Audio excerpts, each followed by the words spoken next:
Hello, hello, hello. Good evening and welcome to Time to Talk. Time to Talk is back. Woohoo! um, After a few issues, we are finally live, finally back. Here we are. Long time coming, but here we are. Faye, how are you? Oh, very well, thank you. Happy to be here. Happy to see you again and everyone. Yeah, I am so happy to be here with you. Yes. I missed our moments. Yeah, so did I. So, It's been a long winter. yes. Bit of a longer break than we anticipated. But we are back. Mhm. Let's say hello to people if they're here, right? So if you're the first time you are coming across us or Time to Talk, welcome, first of all. Make yourself at home, feel comfortable to, just join us and participate in everything that you want.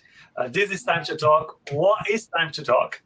Time to Talk is fortnightly meetings, let's say, or encounters or chats, where Faye and myself, and sometimes some other guests, get together to talk about different topics around mediumship. And we've been doing that for a while now. The idea of these sessions is a bit different. We don't want to bring a lecture or just pass on information. The idea is to create an opportunity, a moment for us to talk, to have a conversation. We will have some questions to kind of start us, kick us off, but then if you have anything they'd like to add or ask or share, put them in the comments, send them our way. We're going to bring them up and incorporate it in our conversation as much as possible.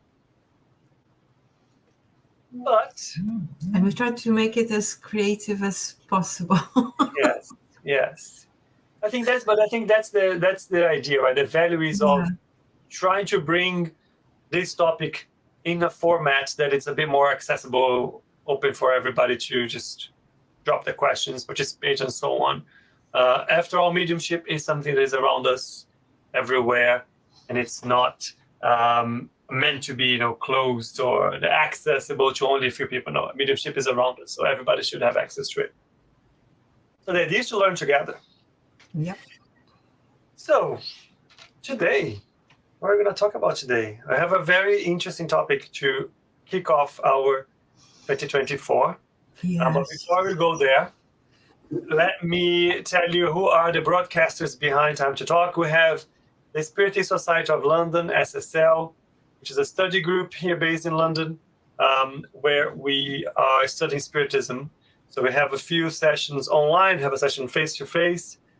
If you'd like to know more about that, just go on our Facebook page, like us, and you'll be up to date on everything that's going on. SSL is affiliated to BUS, the British Union of Spiritist Societies. BUS works like a federation here in the UK, trying to unite the multiple Spiritist groups, committed, of course, to spread the knowledge about Spiritism and the help that I can provide to people. And third one, Kardec Radio. Kardec Radio is a broadcaster that has been around for many, many years now, trying to bring a lot of content about Spiritism in English to everyone. And they have a ton of initiatives. Go check their page, follow them, like them, so you don't miss out on anything. Now, what we're going to talk about tonight. Mm-hmm. Mediumship in times of war. I'm going to start saying tricky topic, because so many different lenses that we can come from. So before I give my initial thoughts and the things that came to my mind and it came in my research, I will of course pass it over to Faye. Oh goodness, yes. I was going to hope you'd start, because there is a lot to say. You can pass it back to me if you want. I will. Well, the thing is, it is. Can you hear an echo? Yes, can hear fine. Yeah. What's that? Oh, okay. Oh no, I cannot hear anything. Just hear you. No, nothing else. All right. No, I was getting an echo. Okay. So the topic. Well, if we think we're talking about two phenomena, the two parts of life on Earth that have been present here for donkey's years, for forever. Mediums and wars, unfortunately, for the wars, and but it basically, what it means that in times of uncertainty, if you think of the ordinary people, the people who end up being affected by wars in some level,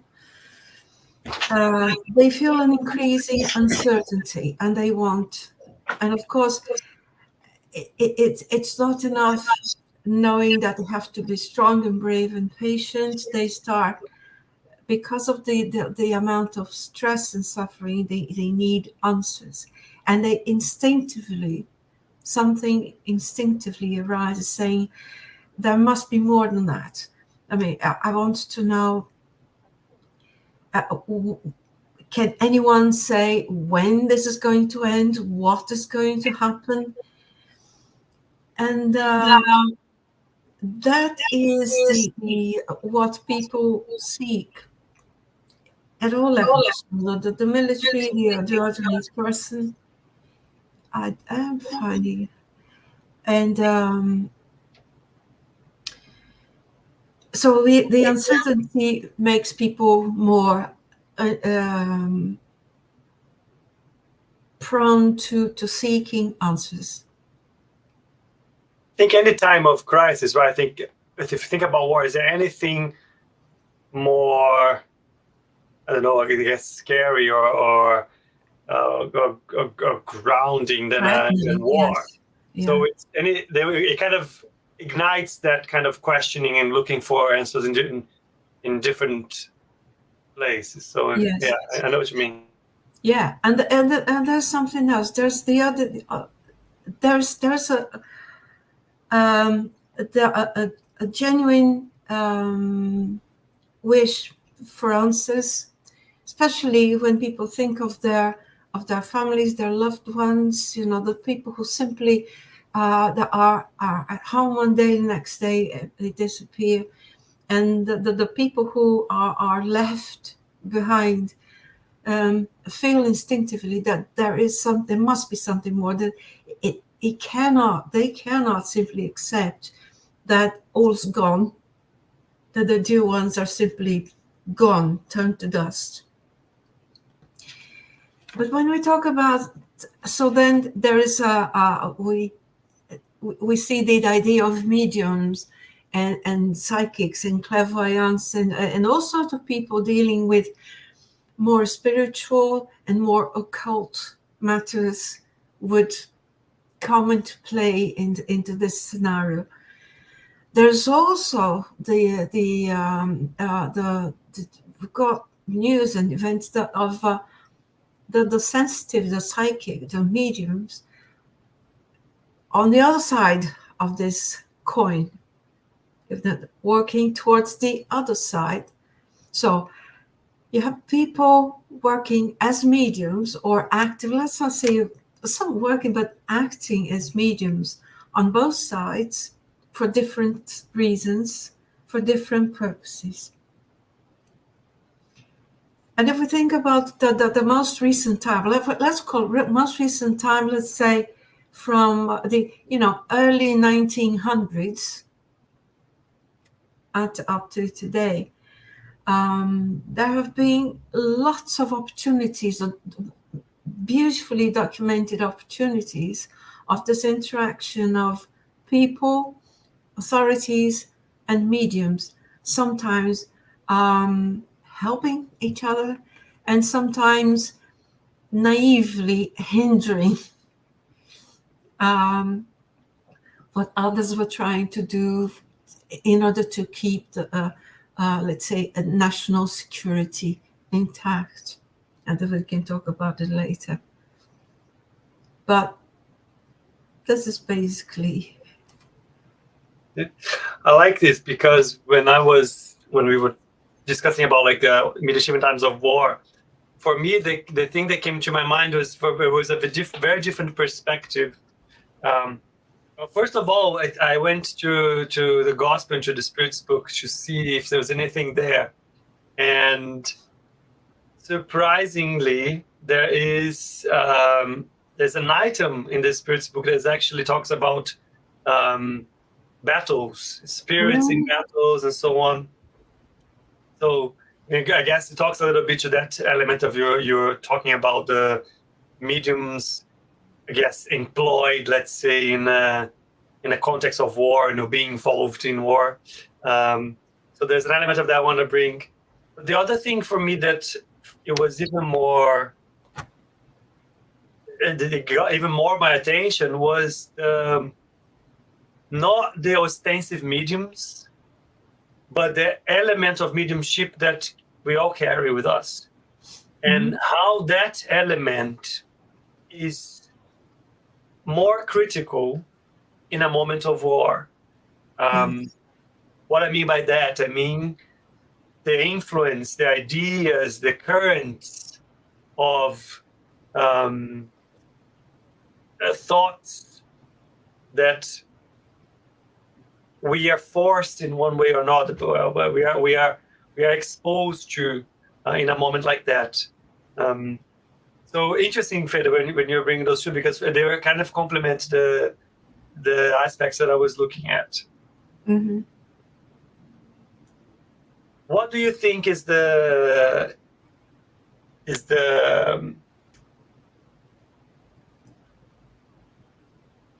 I guess I don't know if that's the right question, but what do you think is the effect that a state of war has on mediums? Well, I think any state of heightened alertness and security, and with imminent danger of any kind, will already raise the awareness of everyone, and even the more sensitive and the perception. And if you say the mediumship as a perception of of people being clued onto the general mental atmosphere, the general vibrational level, to be alert to them, any minimum size that can help people to defend themselves and protect each other and survive the danger. It could be an earthquake, a tsunami, and of course in wars as well. So people will be this perception will be more excited to tap into a level in which more signals, more information will be taken, even from the psychosphere. Tapping into a level in which information, even though information is not said, but once it's mentally produced, it becomes a mental wave that's captured by other sources, by other people. It's so easy. We simply say that. How many times do we think of something and then someone else came up with the idea, which was, that was just what my friend was talking about, or just what I had thought. And sometimes people say, don't even think, do it. If you have a good idea, put it to practice, bring it to fruition, because If you think about it too much and you don't do it, someone else will. Not because someone is spying anyone, but because we are sending that mentally to a level that will be captured by another mind. So imagine that the amount of people as sensitive as mediums in that vibrant environment, so all the perceptions will be heightened. I think it's spot on. Not only that, imagine, let's think about what are the sentiments and ideas that such a state ignites in all of us. There's sadness, there's revolt, there is antagonism towards differences, different ideas, different people, different nationalities, different religions, whatever they might be. We replicate that. I think that's a domino effect that you don't even realize, and it is related to mediumship. Mediumship, in a subtle level, that we all carry. Again, we're not talking about like necessarily the clairvoyance or the mediums that can communicate. Talk about all of us. Yeah. I saw a video this week. I tried to bring it, but I couldn't figure it out how to bring it. I'm going to bring it another day because I think that is an important one to have in the pocket. Yeah. It's a video. It's a physical experiment where you have this. I think he's a physics teacher in school, and he's trying to demonstrate the power of vibration. And he has two kind of, I don't know how to describe it, but imagine like a fork, and the fork vibrates if you hit it. It vibrates at a certain wavelength. Like a tuning fork. Yeah, and then you have like a two. And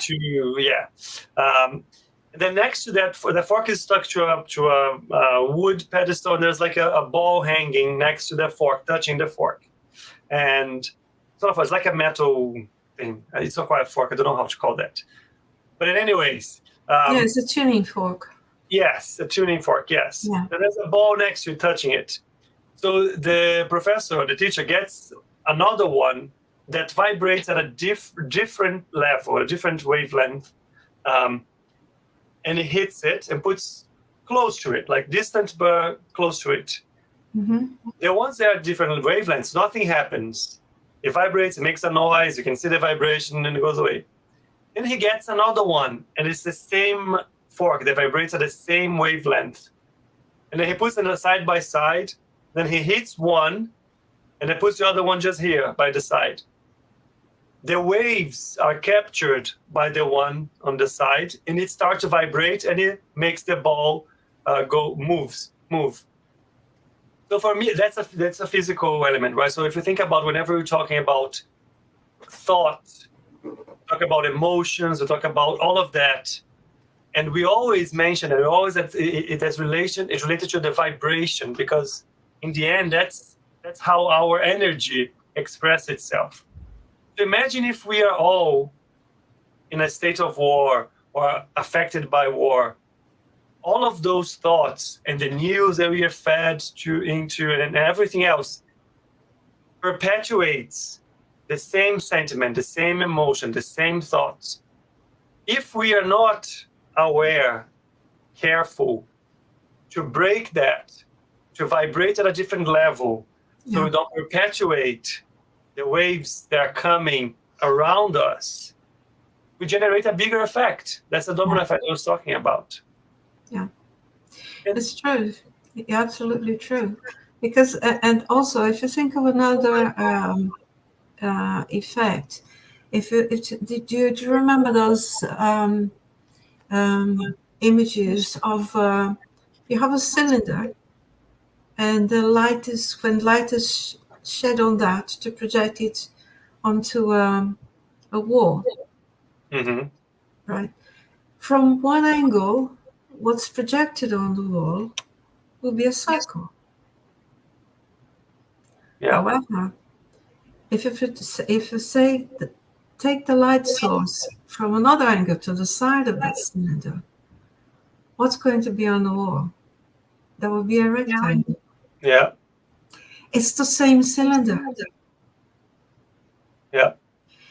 Which means depending on how we see it, depending on how light is shed onto an object, a subject, a situation, a cause, whatever, we can have different shadows, different shapes, different outcomes from about the same object as seen from different angles. So I think that goes into to corroborate what you're saying, is that once mediums are aware of the physics, because that's not magic, it's physics, of the physics of how mind works and how mind waves are produced and spread and captured, then there is an element of control to help, that can help things, prevent things to get worse and work towards a positive solution in this, when we consciously work towards separating or choosing what we want to tune in. I'm not playing Pollyanna. We're not saying, well, you know, we're going to see everything with pink glasses. No, but it's not to get tricked into the other one of the sides of these situations in which we're pushed down, because the lower people are, the lower we are. You know, the lower, the more we recede and retract and get out of any positive attitude, the more we contribute for the worst side of it to prevail. Yeah. Isn't it? So is it a choice for mediums? Yes, it is. Does it mean that the medium is going to carry banners and shout out on the streets? No, by no means. Absolutely. And that, it's an interesting, if it's a thing that is when we were talking, especially think of you know, there have been, how many wars have been since the First World War that was meant to be won and lost, and the second there will be after this no more. All right, how many other conflicts there have been? But the First World War was a huge impact on the planet, on this continent. It was a huge impact because of the use of things that had never been used before. You know, the use of technology that was never used before.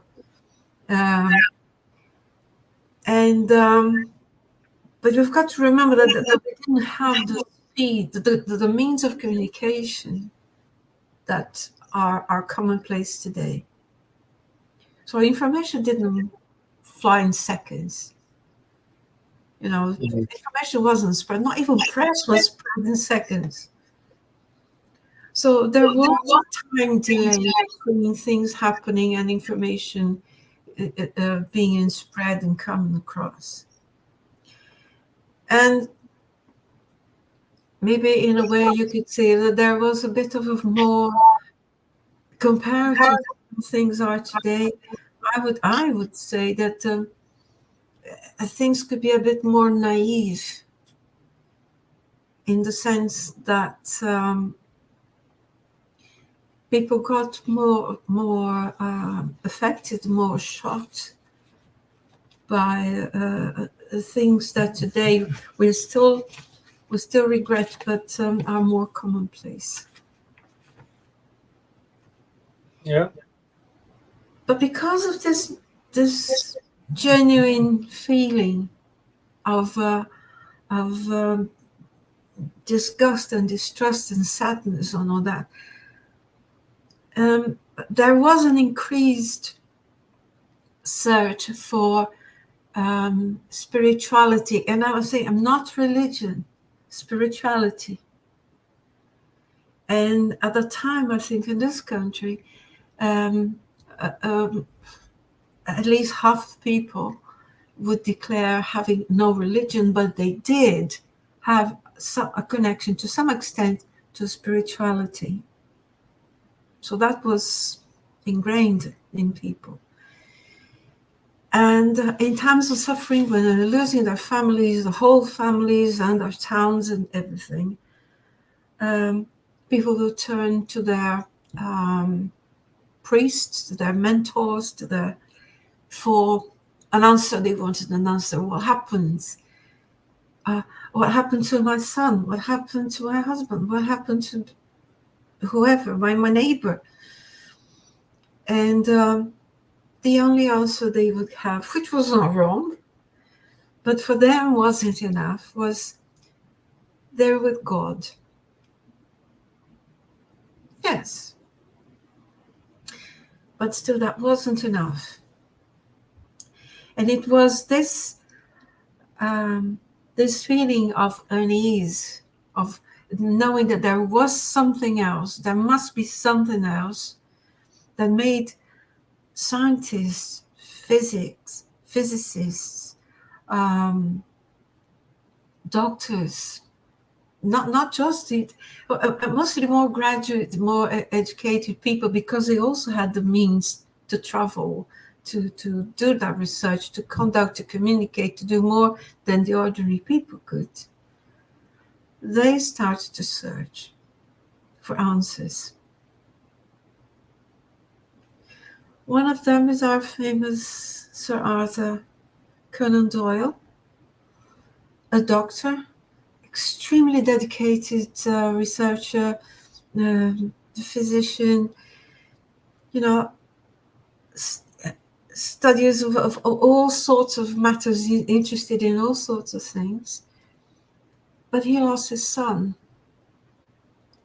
His wife couldn't stand it. He couldn't live with it. He couldn't live with it. And he said, no, there must be more. There must be an answer. We need to know at least that he's well. So he did that. There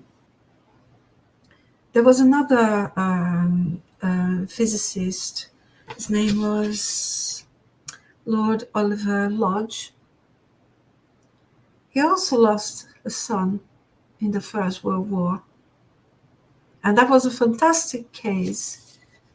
And he wrote a book about what he found out. And his book was Raymond or Life and Death, that he published in 1916 about his son. So, and then many other cases like this appeared. So in Britain there were a number of books written exactly about the experience people had with the help of mediums to see that their loved ones were well. I think that's another element that again it goes back to how a moment of crisis turns us to focus on different things that were not there. Yeah. And there's another item that's coming here to my mind, and I think there's a question from Guilherme that I'm going to bring for us to talk about, which is the number of people passing on in a moment like that. There's also an effect on mediumship, right? And there's also an effect on, and again, when I say mediumship, not necessarily on ostensive mediums, but people's perception and feelings around that moment. And it's in something that comes to my mind is in André Luiz in Astral City. He describes his moment in Astral City. It's around the same time. So the first year that he is there, and he's learning about the colony and so on. He is the same moment as we go as a planet. We go through the Second World War, and it's interesting to see and to read about the preparation that the spiritual realm goes to deal with that moment. And there are a few chapters in Astral City where they describe the messages that were coming from the different colonies and the type of preparation they were going through, and the type of ask. And I think we go back to the element of the waves of thought and energy and so on. Because if you think about the need to counterbalance everything that is being produced in that moment, everything that is being misguided and directed at war, it needs to come from somewhere. And the colonies, they ask, they have specific moments for doing prayer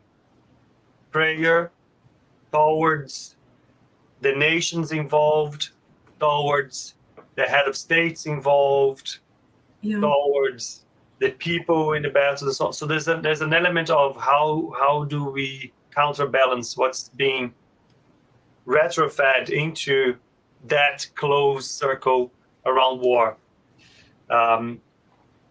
But there is an element of, on the other side, imagine the number of people who are disconnecting as kind of got disconnected. It's got disconnected in that moment. And there are people that might end up getting to the other side and not realizing that they have passed, they're still in war, they are lost, and so on. And we actually see that in many mediumship meetings. We see soldiers or people involved in battles that have been wandering or lost for decades, and they are finally in a position where they understand, or they need to receive that, they will receive the help to wake up to that. So there is this additional element, which is through mediumship, will help the ones that got lost because they passed during the moment of war, the moment of battle. I'm going to bring Guilherme's question now for us to have a go. So Guilherme is asking, by the way, hi Guilherme, how the harmful vibrations of war influence mediumistic activities?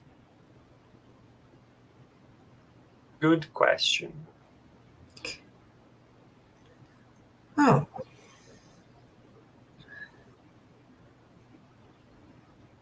I think these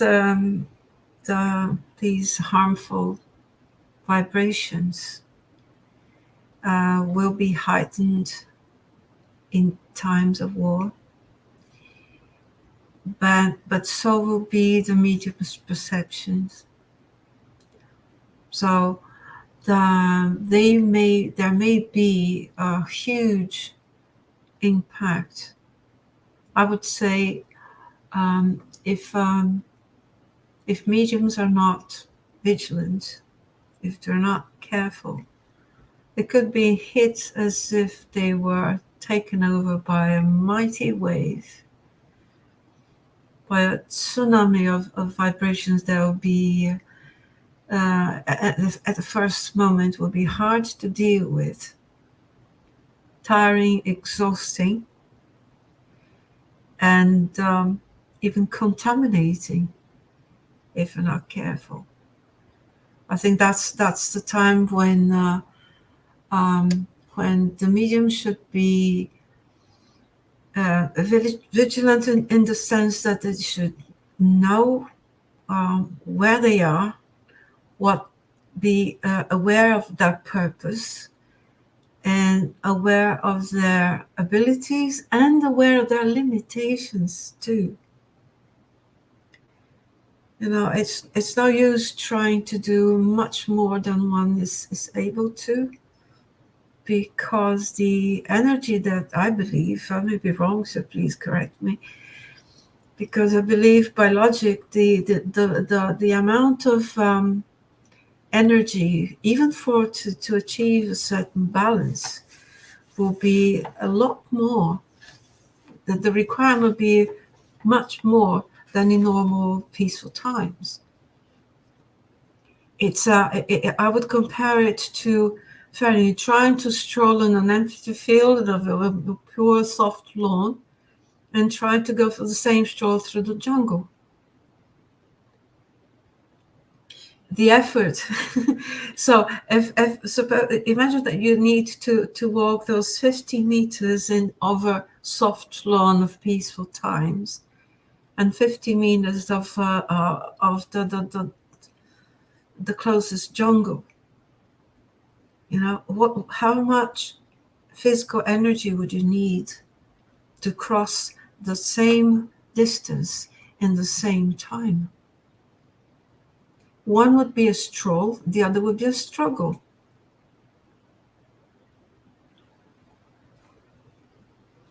Very good.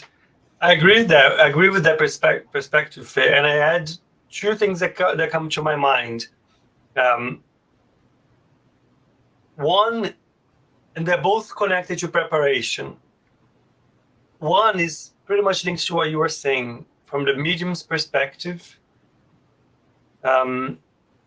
Again, I go back to André Luiz. There's in the Messengers, he describes all of the work that goes. He describes two things. He describes a group of mediums that are involved in a specific activity, in a specific work in this spiritist place. And he goes on and evaluates and assesses the physical state and the mental state of each of the mediums that are there trying to develop their mediumship. I'm not sure if it's the Messengers or if it's Missionaries of the Light. It's one of the two. He goes on to describe that. And in doing so, you see that in the end, there's one medium or two that actually manage to get involved in work and receive a message and so on. The other ones you see, and he goes through and he looks, look at this, what's going on in their minds, look at what's going on in their bodies, look where they came from, look at the preparation they had. So some of them had been involved with so many other things from a physical perspective, from a moral perspective, and so on, that when they arrive to the mediumship group, they are in no state of connecting to the higher spheres, connecting to the other spirits. Their mechanism is not in enough balance for them to connect with another spirit so they can transfer the message. Because their connection would not be beneficial for the spirit or for themselves. So there's an element there that comes from the psychic, the mental state, the emotional state. That's pretty much what you were saying, Faye. It will take more. That is one aspect, one perspective. The second one comes from the same place, but it's actually the environment. So in the same book, André Luiz describes all of the work that goes around maintaining that specific part of the area where the mediumship meeting is going to happen. How that area is maintained isolated and cleared and cleaned from any vibrations and thoughts and clear from any mental distress from other spirits or other mediums. And maintaining that environment is something that takes energy, that takes work from different people and so on. If we are in a situation where the surroundings are, imagine all of these spirits involved in war, imagine these spirits that are in despair, they are suffering, spirits are taking advantage of that. Imagine how there's that happening on the spiritual realm. Now imagine on top of that, the physical elements that we were talking about the emotions and feelings and thoughts that feed into the conflict. Generates an environment that is more difficult to maintain, so the mediumship meeting can happen. So I think there's harmful vibrations that end up affecting the preparation of mediums and the preparation of the environment. Yeah, there's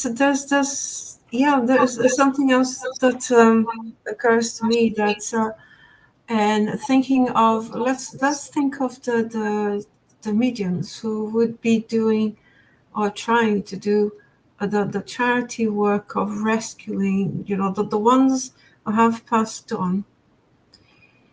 And what sort of environment would they be in? Okay, if we think that in our world, in our reality, we call this a reality. We call this solid material. Yeah? But if we think that this that we called solid is actually a materialized aggregation of atoms that form this that we call a table, a house, a screen, or whatever, a person. So they were all bound by electricity, in simple terms, atoms bound by electricity, and we call this solid. We call this reality. I believe that when people leave this dimension, but they move on to dimension, whatever, they will carry the same construction. So the reality that we have here would it be likely to continue in another dimension because they mentally build it? The difference is, well, the reality here is what it is. Yeah, and we can't just say, enough, that's it, finished, it's peace, now go home. We can't do that. We wish we could. But for those people, the work is to deconstruct that vibration that they carried from one dimension into another,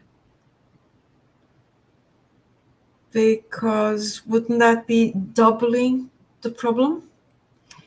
Okay, if we have a situation of conflict, of war at this plane, at this dimension, and they move on, they die, they move on to another dimension, but they still carry the same reality, so it's double. So we're vibrating war here, vibrating war there. The difference is that perhaps we could, from here, with the awareness, with the preparation, we can help cleanse the other side. Because the other side is just as populous, there's a huge population, bigger than this one. And there's something else on top of that. It's just, there is I like this example, but it's not only the ones that go past to the other side that perpetuate that, but there was already a bigger group even before the war started. There was enticing and guiding and influencing in that. So there is a group who influences and is behind getting things to the point where the war breaks. Then there is everybody that gets involved in the war, voluntary or not. Then there is the ones that pass and find themselves in the same situation, which it's a lot. Yeah. But it's a good go ahead. No, please carry on. It's just because it's a great hook with I want to share a very small part of the Spirit's book, because Kardec was thinking about these things and asking about these things before us, 150 years ago, 170 years ago. Yeah. And I want to bring here, first of all, just so we know, I think it's part 2, chapter 9 of the Spirit's book, which is a chapter called The Intervention of Spirits in the Corporeal World. And I highlighted here in red, spirits during battle.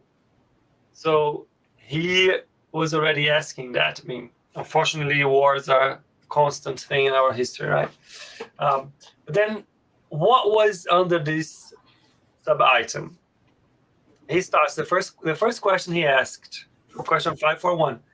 During battle, are there spirits who assist in it and who aid each of the forces in the fight?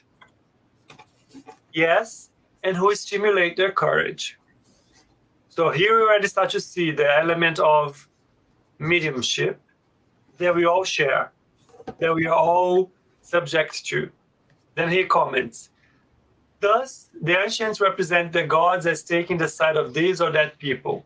Such gods were nothing more than spirits represented by allegorical figures. So in here, Kardec already brings to us, look, the influence of spirits in those moments is being constant as mediumship being around and as people have been influenced by spirits. Pretty much what he's telling us. Yeah. It's yeah, so that's thanks, but that's precisely it. Yeah. And if we coming back to a more let's say daily life routine in times of war, thinking of a more positive take on that. And I said that there was a lot being done in this country for a long time. Certainly from the first, before, during, and after the First World War, and well, from the times of Kardec, and because of Kardec and beyond, and around the Second World War, during and after.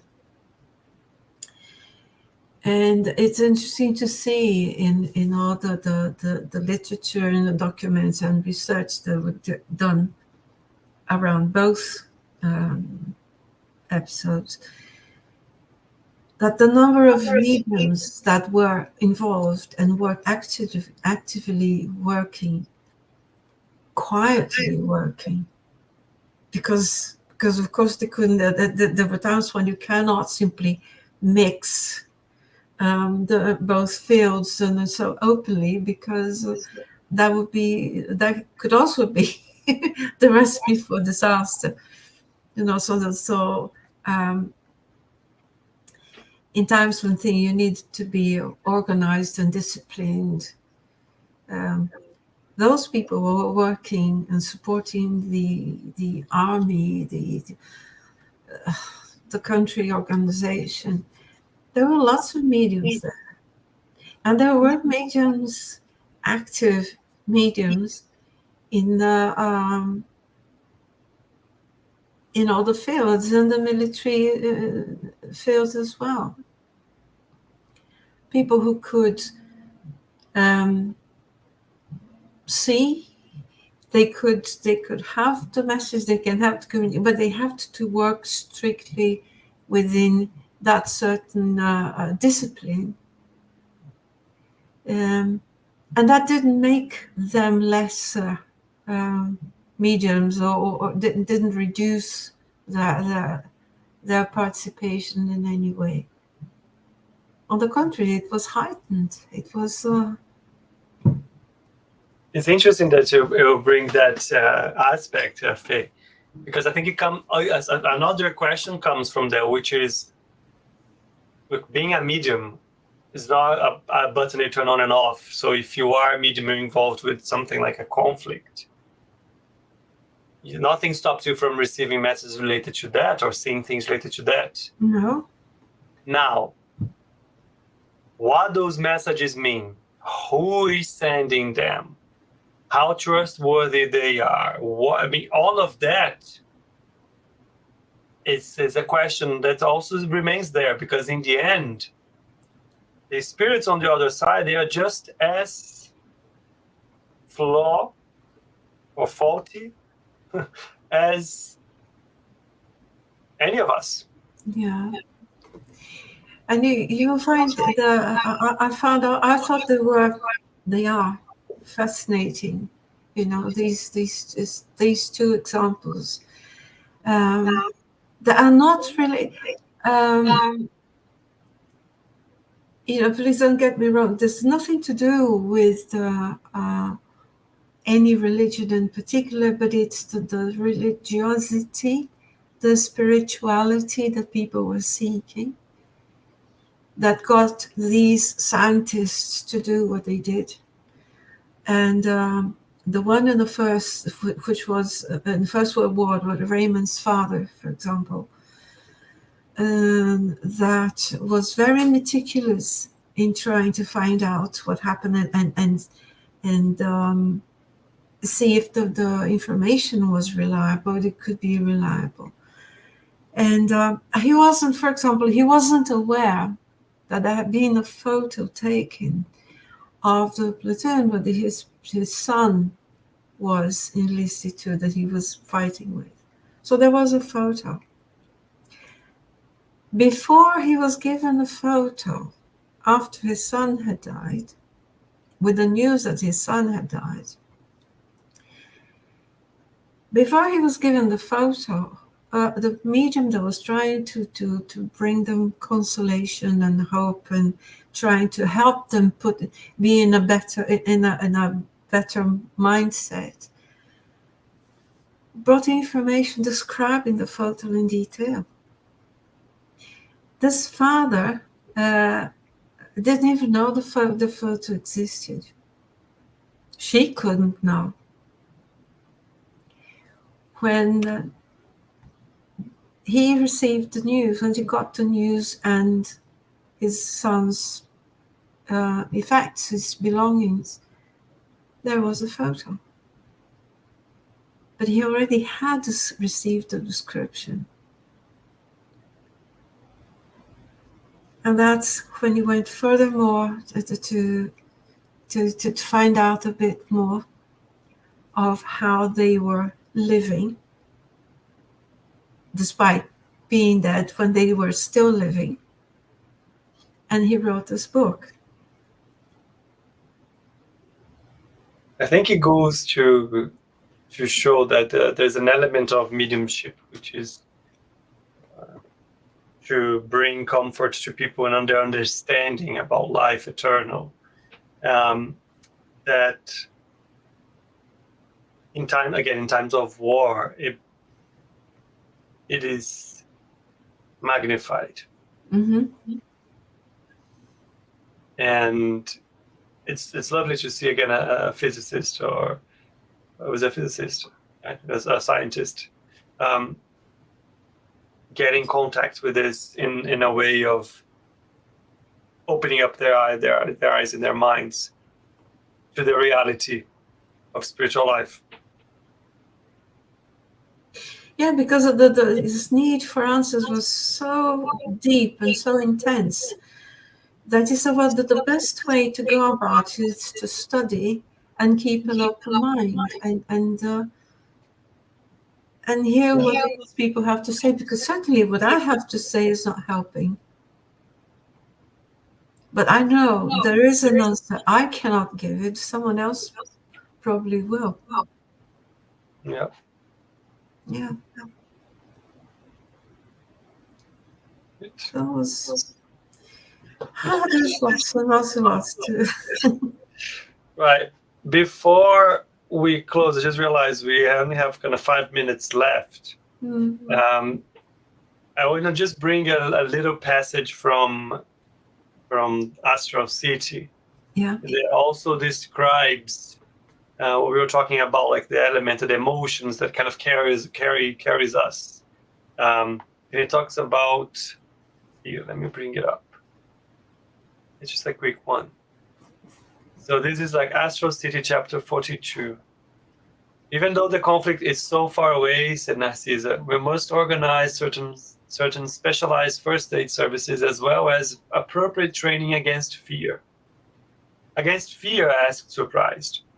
Yes, you may not know the high percentage of human lives extinguished simply by the destructive vibrations of terror, which are as contagious as any dangerous epidemic disease. We classify fear as one of mankind's worst enemies because it settles in the innermost recesses of the soul, undermining its deepest resources of strength. So, imagine, again, the aspect, or magnify, I think is a good word, of that sentiment in a moment of war and how that spreads. That's why it's important to be aware. That's why it's important to find a way to present your resistance mentally in a situation like that, in such a crisis like that. It's just something for us to kind of close and refer back to. Our time is nearly there. So I'm going to close today's chat. I want to say thank you, Faye. So nice to be back with you. It's been a very interesting conversation. Thank you. Delicate topic. And again, our intention, of course, is never to kind of diminish or minimize that, but to try to bring a bit of reflection coming out of it. But it was lovely to be here with you, Faye. Thank you. Likewise. And thanks, Guilherme, for this question. Absolutely. Before we close, we have our usual.